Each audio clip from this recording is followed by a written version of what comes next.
Mia, say hi.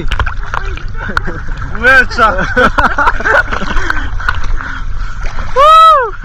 Welcome to Bantayan Islands. Ligoy! Ito yun, di mo ligo.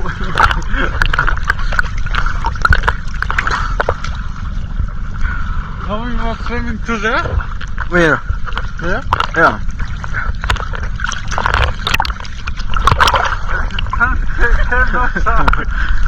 Eagle. Coming no sharks. No sharks. Shout out mo. Love you anywhere. Oh, Nenanaw, John Kirk Bryan. Asa si Kuan? Daniel, do.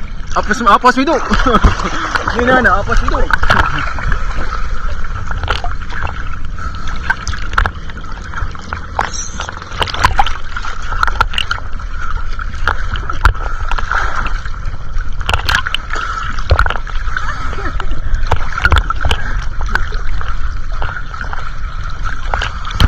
Galing kami sa bahay nila Racaela dahil tinitingnan ko nga kung okay lang doon sa bahay nila.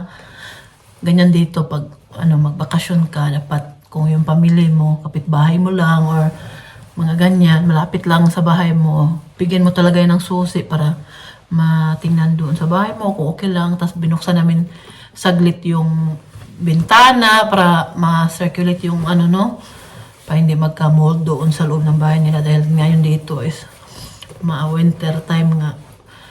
Ay naman ko ba, ayoko talaga ng winter sa totoo lang. Ganyan siguro pag nagkakaedad na ba, ayaw na ng malamig. Nag-i-enjoy naman din ako sa snow. Alam ko, gusto ko din yung snow pero hindi na palagi. Kung pwede lang, isang beses lang at dapat sa Pasko lang. Pero itong ganitong weather na negative, sus, grabe, lamig.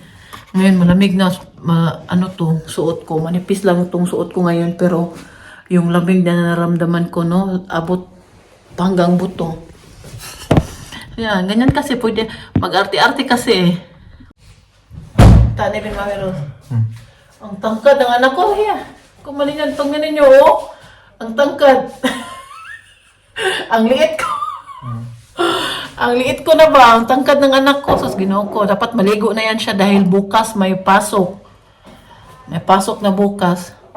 Lunes na naman bukas at... Uy! Hello po sa inyong lahat. Magandang umaga. Kagigising lang ni Mami Rose. Si Martin kanina nag-asikaso kay Fiona at Philip ba? Si Philip maaga umalis kanina ng bahay. Alas 6 pa lang. Umalis na siya dahil nag-start na po si Philip ngayon ng practicum niya sa Rive. At hanggang Friday ata yung practicum niya. Start ngayon Lunes hanggang Friday lang. At after niyan, tapos na yung practicum niya sa Rive. Tapos meron pa siyang 1 week na practicum. Ito na to.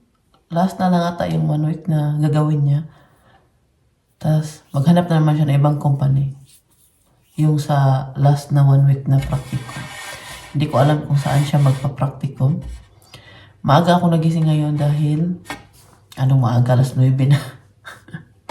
Kanina pa naman ako gising. Ginising ako ni Fiona. Sabi niya sa akin na, Mama, gising ka na dyan dahil hinihintay na ka na namin ni Papa yung buhok ko. Sabi ko, ikaw na lang magsuklay, Fiona. Total, kagabi bago ka natulog, sinuklayan man kita kasi naligo siya kagabi ba. Ikaw na lang magsuklay kasi si Fiona sumasabay na sa kapitbahay namin, papuntang nila, eskwelahan. Sabi niya, sige Sabi niya, okay, ako na lang magsuklay. Sinusuklayan ko kasi yan siya bago siya pumasok. Kagabi niligo ko man siya. So yung buhok niya, talaga, ni-dry ko yung buhok niya. Sabi ko sa kanya, ikaw na magsuklay. Ginawa naman niya si Martin kanina, hinatid niya si Philip. Dahil alas 6, si Philip nag-start. Hindi pwedeng sumakay si Philip sa kapitbahay namin din. Kahil yung kapitbahay namin, aalis, 7:30, yung sinasabayan nila ba. Pag sa supermarket ka kasi, dito sa Rive, alas 7, mag-open na yung supermarket. Sa Rive, mag-open na ang Rive, tapos kailangan 6, nandoon yung mga trabahante. Kaya si Philip, 6 pa lang, nandoon na siya. Kaya, maaga nagising si Martin. Ako magawa ngayon ng kakao kay Uma. Meron ako ditong fresh milk. At ito yung cacao powder natin. Kasi darating yung nurse mamaya. Linisan na naman yung sugat ni Uma. Yung sugat niya sa kanyang... Tingnan po ninyo, oh. Nag-snow na naman siya. Nag-snow sa labas. Pero hindi pa naman masyadong makapal. Ano pa, kaka-start pa lang ata nito. Ayan. Nagsundo pa naman ako kay Fiona mamaya.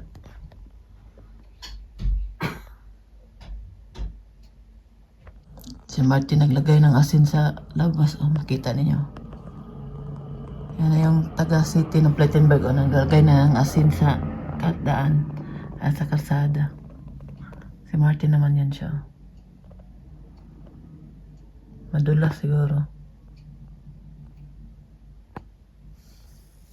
Kahit hindi pa naman masyadong makapal, pero kailangan lagyan ng asin. Parang walang madulas. Ayan si Martin. Hey Martin, kaya mo yan.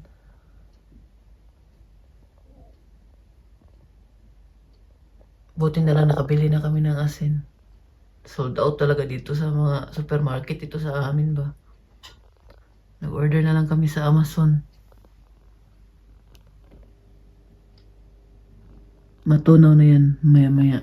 Kita ko sa inyo. For today's video, day, nag-snow sa Germany, day. Nanginay lang takay, madulas.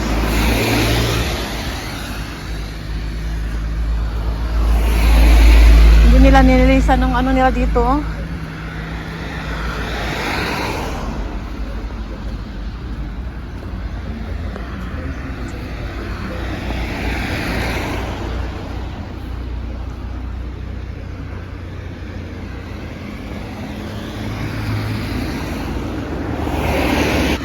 Naglalakad tayo sa snow ngayon. Hindi sila naglinis dito.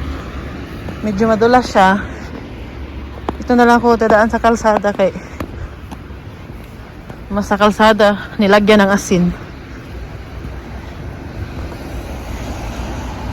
Doon sa nila daanan ko nako madulas. Na lang tayo.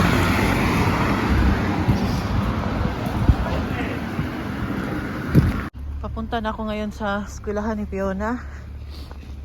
Ito ako naglalakad sa city. Daming snow. Daming snow, oh.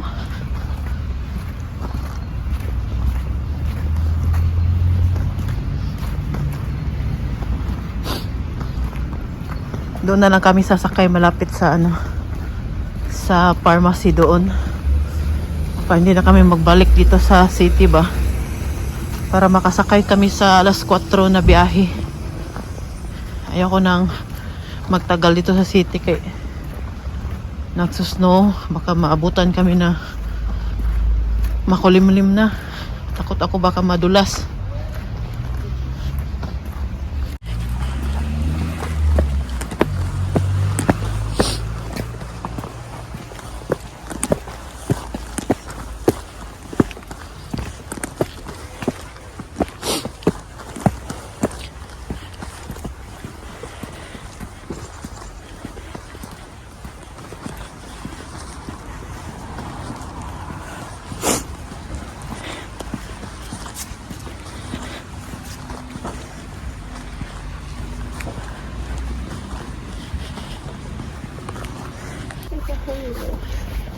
Eh, naabot ang auto. Ay, si Fiona. Pati na small, auto kom. Yan na. Kukuhin mo na ang Tasche. Ich wusste, dass da schon was war, ne?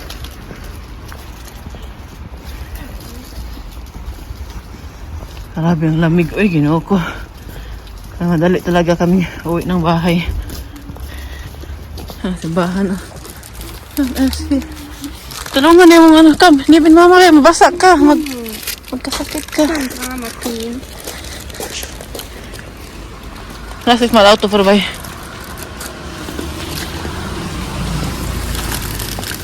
Tignan ninyo yung buhok ni Fiona. Basang-basa. Ang daming snow.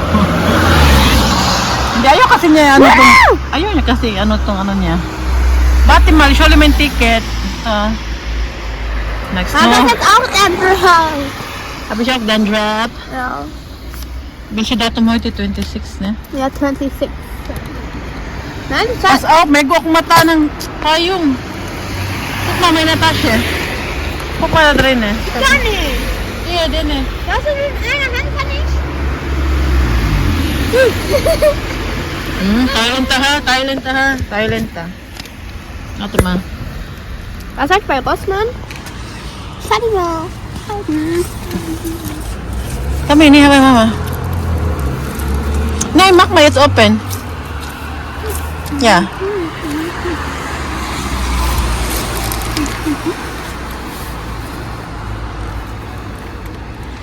Hintay namin yung bus namin dito. Oh, morgen kommt schon mein Kostüm. Nag-snow. Wird gesagt. Papa hat extra das Damenkostüm bestellt, weil das am Dienstag kommt. Okay. Lass mir auch trinken ein bisschen, ja. Sharing is?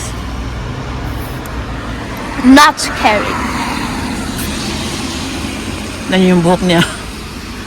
Ay, tagal ng boss, ay. Fiona, kung madena siya, Fiona, sinasabi ko sa kanya, huwag niya suotin yan pag Jamila mag-snow hat auch meine Schuhe. or mag-ulan. Außerdem Tingnan niyo, betreten. nabasa. Pangit yan siya suotin pag mag-snow or uulan. Hat er sie auf meinen Schuhen? Ja, du musst das jetzt gleich unter dem Heizung, ja? Das ist trocken wird. Morgen trag das bitte nicht, wenn es schneit oder Regen oder so. Weiß.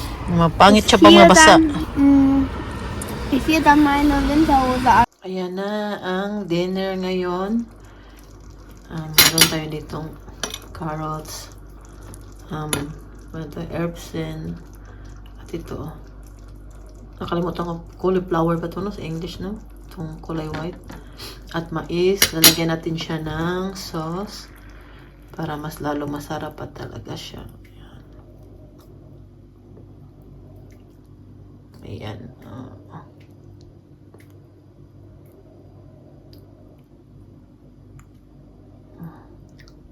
Yung sauce natin, meron yan siyang champignons. Ayan. Yan yung dinner. Kain na.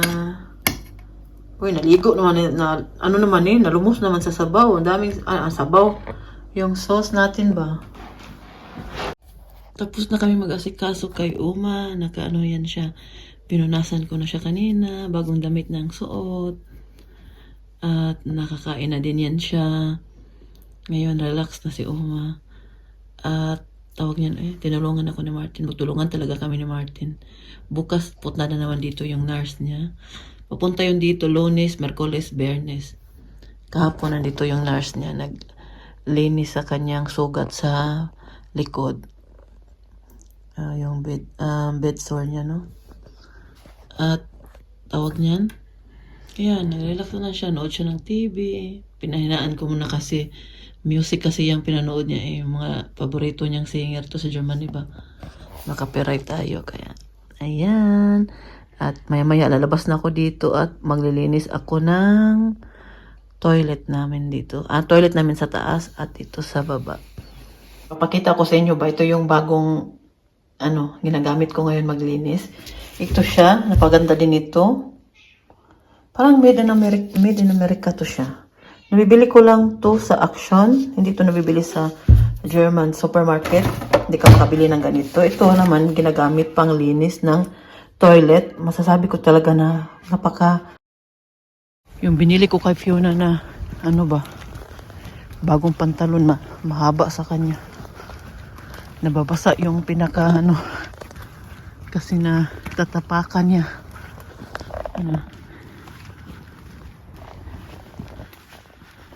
Dumating na yung costume niya sa carnival. Carnival party. Yeah? Da drauf stand hier Taxi. Ja, sieht man nicht. Carnival party. Yun na. Carnival party. Warte mal, bleib's mal da.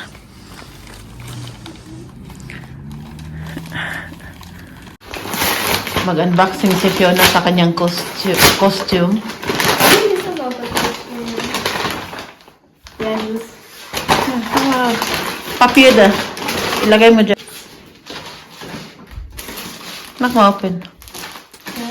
Oh, yeah. Tignan natin ano yung costume niya sa carnival. Yeah, da. Kansuhin. Guwapa. Eh. Yan.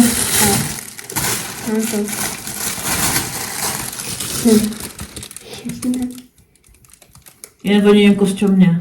Super Mario lawas. Tiny Super Mario.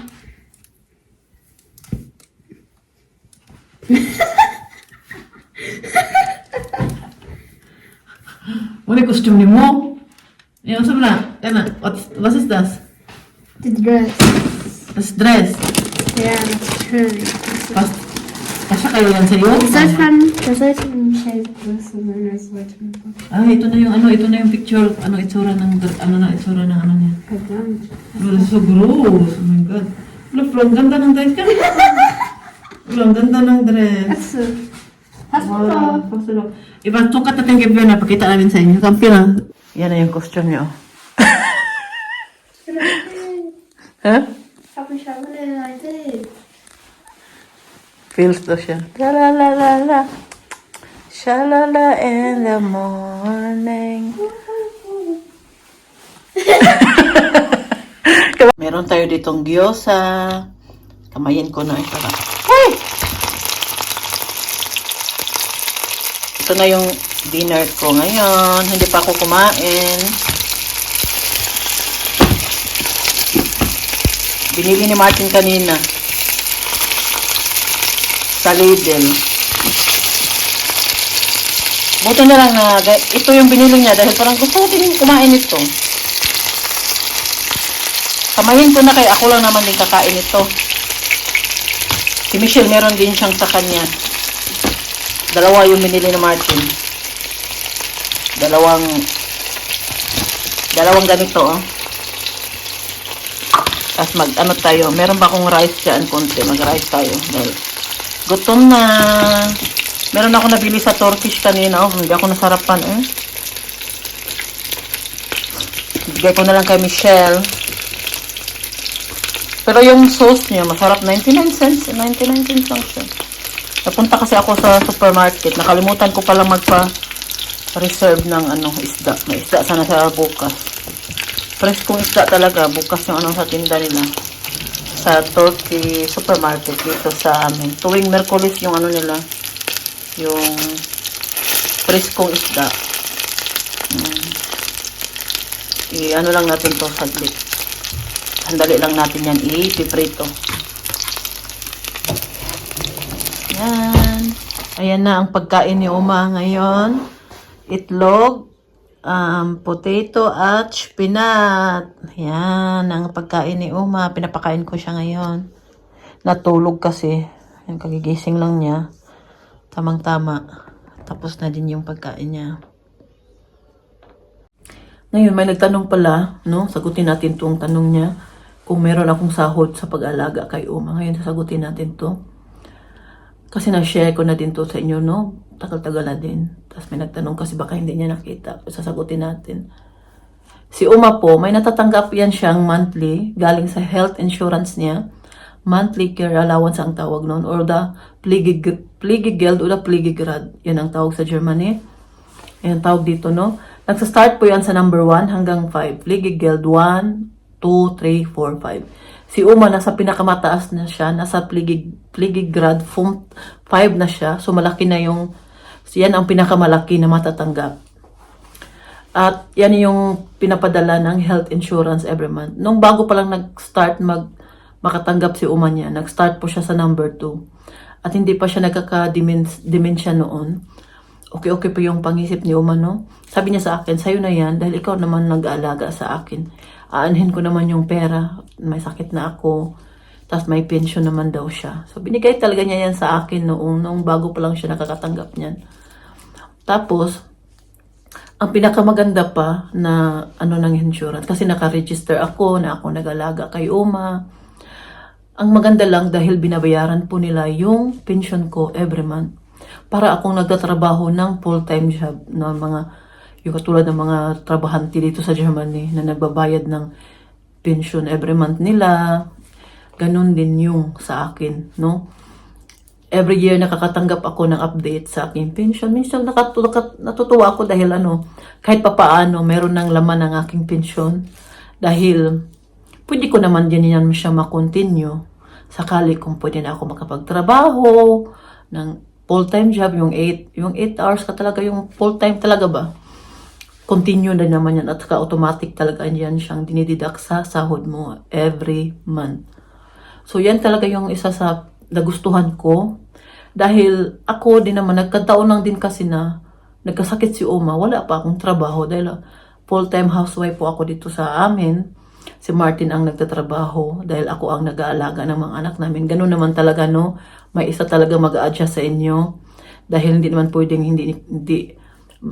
walang isa sa amin na maiwan sa bahay, lalo na't may mga anak kami. At hindi naman din ako makapaghanap ng trabaho na ako mag-a-adjust sa aking oras. Hirap din naman maghanap ng ganyang trabaho, no? Kasi Martin kasi trabaho niya night shift, may pangbumaga siya, may panghapon siya. So, paiba-iba yung schedule ni Martin every week sa trabaho niya. So, ako naiwan. Timing lang din, nagataon lang din na nagkasakit si Uma, na nasa bahay ako, wala akong trabaho, nag-aalaga lang ako ng mga anak ko. At nasa isang bahay lang din kami. Itong bahay na to, 2 pamilya ang makatira dito. Sa baba kay Uma at sa taas kami dito. Itong bahay na to, pag-aari ito ni Uma at ni Martin. Bali silang dalawa may rights dito sa bahay na to. Bali 50-50 sila. At matagal na dito si Martin. Hindi siya umalis sa bahay na to dahil nag-iisang anak siya. At maaga namatay yung papa niya. Nung namatay yung papa niya, hinati agad tong bahay na to. Or tong buong kasama na yung lupa. So si Uma at si Martin ang may-ari ng bahay na to na kung saan kami nakatira ngayon. So nagkataon lang talaga na ganun ang sitwasyon. Kaya ako nag-aalaga kay Uma. At maganda lang sa health insurance dito dahil binabayaran yung pension ko ba? Kasi kung magtatrabaho ako ng mini job ngayon, no? Hindi ko mabayaran ng ganun halaga yung pension ko every month. Konti lang may yung mini job dito sa Germany. Ilang lang yung matanggap mo. Diba? Kaya kasi kung naalala ko nung nagtrabaho ko ng mini job noon sa restaurant, nagtrabaho pa ako sa Spanish restaurant noon, yung binayad ko sa aking pension na nakadidak talaga sa sahod ko every month. Parang 13 euro lang yun. Sabi ko, ano kaya matatanggap po nito pag ganito yaman? Tapos ngayon, ilang taon na po akong nag-aalaga kay Uma. Ilang taon na nang binabayaran ng insurance niya, yung pension ko. Kaya nakakatawa ba dahil yan talaga yung sa isa na nagustuhan ko sa health insurance ito sa Germany dahil binabayaran nila yung pension ko kasi nakaregister din ako na ako nag-alaga kay Uma at meron pa akong natatanggap na pera every month. Nakakatulong din naman sa akin, no? Dahil nga mahal ng mga bilihin ngayon. Minsan nag-shopping tayo, nagtumutulong tayo sa Pinas, nagpapadala kami ng pera every month sa Pinas, diba? Kahit ganon, kahit nasa bahay lang ako hanggang ngayon, may natatanggap naman ako. At sabi ko, total may experience na ako sa pag-alaga ng matanda. Ilang taon na ako nag-alaga kay Uma. Gusto ko i-continue yung natutunan ko kay Uma. Siguro yung gusto kong kasi sabi ko pag kung makamdarating yung panahon na makapagtrabaho na ako, siguro yung trabaho na gagawin ko, yung mag-alaga ng matanda. Yung siguro yung kukunin kong Ausbildung. Yung Ausbildung sa Germany ba yung trabaho at eskwela ka sa 3 taon, 3 years ka mag-aaral at magtatrabaho, tapos may natatanggap kang pera. Pag natapos ka sa Ausbildung mo, pwede ka na magtrabaho ng full-time. Yun ang gusto kong gawin. Pag darating yung panahon, pwede na akong magtrabaho ngayon. Sa ngayon kasi hindi pa tayo pwede dahil nag-alaga pa ako kay Uma. Kaya yung maganda pag nag-aalaga ka ng ganyan, katulad ni Uma dito sa Germany dahil nasa iisang bahay lang naman kami, hindi na ako kailangan pa magbiyahe doon, no? Kaya binigay din ni Uma kasi niyan sa akin pera niya. Sabi, sa'yo na yan, hindi ko naman yan kailangan. Si Uma kasi, ano yan siya, 3 pensyon yan natatanggap niya every month. May pensyon yan siya sa asawa niya, pensyon niya sa sarili niya, at meron din yan siyang private pension din na, yung private pension niya yung binabayaran niya na extra pang tawag niyan, pang dagdag sa mga monthly na natanggap niya dahil alam naman natin no na hindi talaga gaano kalaki siguro makuha ng pension mo kung ilang madarating yung panahon na pensionada ka na, di mo alam kung magkano talaga yung na makukuha mo, di ba? Kaya kasi may tax pa yan, mga ganyan. Kaya si Uma wais din dahil nagkuha siya ng private pension. Kaya masasabi ko talaga na magaling si Uma ni ano niya yung pera niya sa private pension. May pension pa siya sa asawa niya, may pension pa siya sa sarili niya. So 3 pension na tatanggap niya every month. Kaya noon si Uma, nabibili talaga niya yung gusto niya. Mahilig yan mamili ng mga, at hindi yan nabibili ng mga branded na damit niya. Yung mga jacket niya, mga ano talaga yan. Hindi naman siya palaging namimili, pero gusto niya yung bilhin niya yung gamit na good quality. Yung mga pang-tagalan talaga, pang-matagalan talaga ba. Ganyan yan si Uma noon. Nakatry din ako na binilhan ako ng jacket niyan. Sabi ko sa kanya, wag yan Uma kasi ang mahal. Okay lang daw ka, hindi naman daw palagi. Binilhan niya ako ng jacket. Ano yun, mga ilang taon na yun ha? Nung maliit pa yun si Michelle, nagpunta kami sa atin doon. Siya pa nag-drive sa auto niya.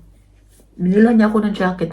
Siya lang sana mag-shopping nung time na yun. Namili siya sa kanya. Sinama lang niya kami dahil panggabi si Martin at parada naman hindi maingay si Michelle dito sa bahay para makatulog si Martin ng maayos. Kaya dinala niya kami ni Michelle doon at binila niya ako ng jacket. Pinapili niya talaga ako. At sabi nahiya pa ako kasi mahal nga yung tindahan na binuntahan namin. Mga mahal mga binta doon. Pero ganyan si Uma, siya, pag gusto niya bilhin niya. Nagtitipid talaga siya or nagsisave talaga siya ng pera every month. May tinatago siyang pera every month noon. At pero kung may ipon talaga siya ba? Magaling si Uma mag-ipon.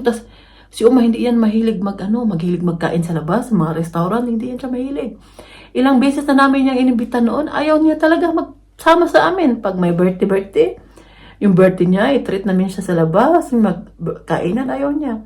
Mas okay yan sa kanya magkape-drinkin, yung magkain ng cake at mag-inom lang ng kape, kasama yung kaibigan niya. Or kami dito sa bahay, yun lang sa kanya, okay na sa kanya. At yung tanong mo, anong gusto mo regalo? Sabi na, huwag na kayo mag-abala pa. Wala na akong kailangan. Matanda na ako. Sabi lang niya sa amin noon ganyan. Pero binibigyan pa rin namin siya, no? Nabibili pa rin kami kasi kung kami mag-birthday, binibigyan niya kami. So, ganun din namin ginawa namin sa kanya, no? Kahit ayaw niya o ayaw niya paregalo. Ganyan yan si Uma. Basta may bilhin siya, bibilin niya talaga. Kasi may pera siya, nag-iipon siya eh. Hindi siya gastadora, hindi siya yung kahit ano na lang, bili. May gusto siyang bilhin, pinag-ipunan niya talaga yan. Katulad niya yung sofa niya, pinag-ipunan niya talaga yan. At katulad niya yung kitchen niya sa baba, sabi niya, pag mag-retired ako, gusto ko talaga ng magandang kitchen. Yan, wish talaga niya yan. Tingnan po ninyo yung kusina niya, ang ganda. Kaya nahiya akong magamit yan sa kusina niya sa baba. Kaya dito ako nagluluto sa taas. Nagkagamit lang yan, no? Yung kusina sa baba. Pag may bisita ako, pag iniinit ko yung pagkain. Pero pag nagluluto, dito talaga ako sa kusina namin sa taas. Ayoko doon gamitin sa baba kasi nasasanay ako ba na pag ginagamit ko yan siya, linisan agad. Kasi si Uma noon, nung nuluto siya dyan, o dyan kami nagkamakain sa baba. Pagkatapos naman kumain, linis talaga agad. Ligpit talaga agad, linis talaga agad lahat. Nasanay ako ba? Minsan kasi pagtapos kumain, gusto mo pa mag-relax, mamaya na yan. Sa kanya kasi ito sa taas namin. Pagtapos kain, mamaya na yan. Mag-relax mo na, nood mo na ako ng TV, ganyan, di ba? Hindi natin minsan magawa yung trabaho. Kay Uma, nasanay kasi ako. Pag hindi ko nagawa, parang tawag ganyan, basta gusto ko tapusin yung agad yung trabaho ko sa baba. Kaya, dito na ako sa taas nagluto. Si Martin, pag meron yan siya, minsan may iniinit siya na pagkain doon sa baba. Sinabihan ko talaga yan siya, linisan mo agad dyan na, ligpitin mo agad. Ligpitin mo agad yan siya, huwag mo haya. Ganyan talaga yun. Ginaganyan ko talaga yan si Martin kasi nasanay talaga ako noon nung ano pa si Uma nung nagluluto pa siya yung kami dalawa kasi pinapakita niya sa akin yung niluluto niya. Pinatry niya talaga lahat sa akin yung mga pagkain na kinakain niya kahit ayaw ako kinakain ko. Tatawa pa yan si Uma sa akin dahil tuwing Pasko mga German food talaga, mga traditional talaga dito sa Germany, mga kinakain sa Pasko yung kinakain namin, no? Tapos meron talaga akong rice laging ni-prepare. Sabi niya, Rosemary, ikaw hindi ka talaga walang ka. Pero hindi na, sinasabihan niya ako, pero hindi niya ako pinagbawalan. Sabi ko, mas gusto ko kasing i-partner ang rice sa ulam kaysa sa patatas. Pero natatawa lang siya sa akin. Kaya yan po yung yan na po yung sagot natin. Mahaba na naman to. Yan po yung sagot natin sa mga tanong ninyo. Ini-enjoy ko na lang din yung oras or yung pag-aalaga ko kay Uma. Dahil darating din naman din tayo dyan na magtrabaho na ako, maganyan. Sabi nga ni Martin, matiming daw na magpensyon na siya. Kasi si Martin need na lang ng 7 years magtrabaho at pensyonado na siya. Sabi niya, matiming daw na pensyon na siya. Tapos ako na naman daw nagtrabaho. Sabi niya, uwi daw siya ng Pinas, ako dito daw, maiwan. Pag tinglamig daw dito, umuwi daw siya doon siya magstay ng 3 months. Tapos ako lang daw dito. Sabi ko, umuwi ka, bahala kayo. Basta ako gusto ko magtrabaho talaga na may pension din ako matanggap, no? Anong gagawin ko pag nagpension ako? Tapos wala akong pera na tatanggap, wala akong pension na kasi hindi ako nagbabayad ng pension ko, diba?